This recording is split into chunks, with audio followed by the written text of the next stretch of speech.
In this set of videos, we're looking at the first Solids editing tools.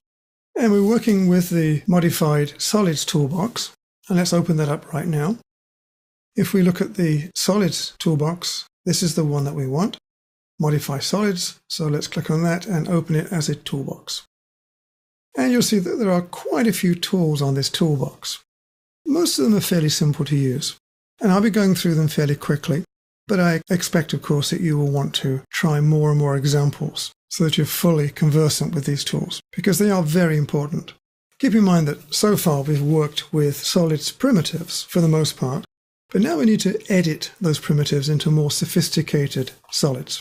Let's get started with the first tool, which is Draw on Solid. And this tool allows you to draw line, block, circle, and curve elements on the surfaces of solids.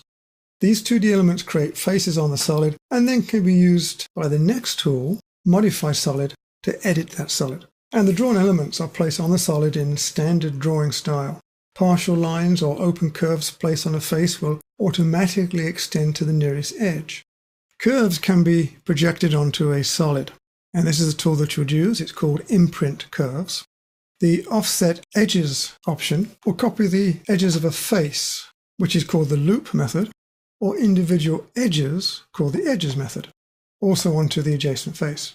The Edge-to-Edge option for the line mode only will automatically locate the compass on the face where the line is first started. Makes more sense to use the Draw on Solid tool as we look at the next editing tool.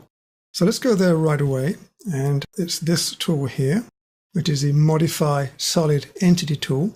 This tool acts much like the standard Stretch tool, and it can modify more than one face of a solid at a time, and adjacent faces are automatically modified if necessary. If Extrude Faces is on, the face is extruded but the original face remains. Use this option with faces drawn on an element. Full Dynamics lets you see changes dynamically as you use the tool. I have Full Dynamics on and you'll see what I mean. So I select the solid, I select that face, I want to select the top face. I hold down the Control key and select the top face. Now don't data point to accept at this point, simply drag upwards. And you'll see the top face extending and the diagonal face becoming smaller, which automatically makes the top face larger. There. This is what I mean about adjacent faces are automatically edited if necessary. Let's undo that again. Control Z. And this time, I want to select the back face behind the object, but I don't want to actually turn the object around. That's just making work for myself. I'd like to be able to select that back face without doing that. So the procedure is as follows. I will select the solid. I'll select this face. And at this point, I hit Reset. So I press the right button, and the back face is selected. Now I can drag that away and extend the object in that direction.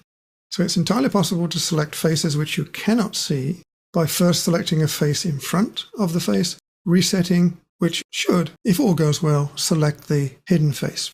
This takes a little bit of practice, and I strongly suggest you do that. Let me do it again for you. Control Z.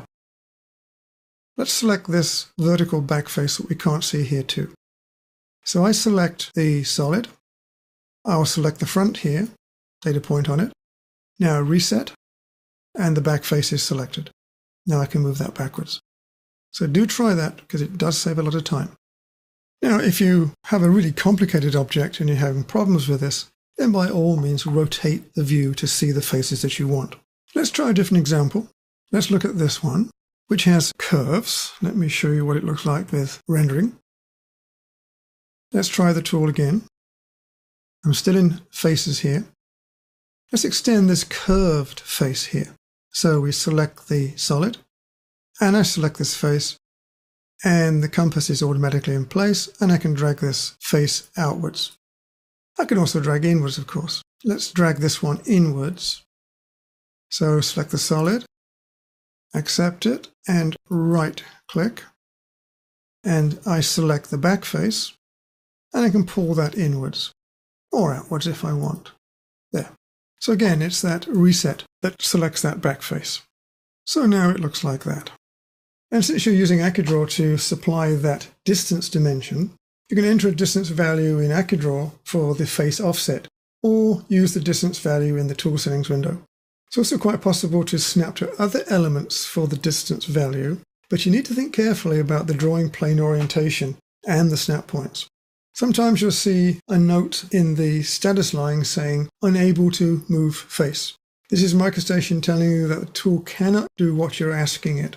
Example of this is if you try to stretch a face above the level of other faces, sometimes MicroStation will refuse to do this. We'll see an example of this as we proceed.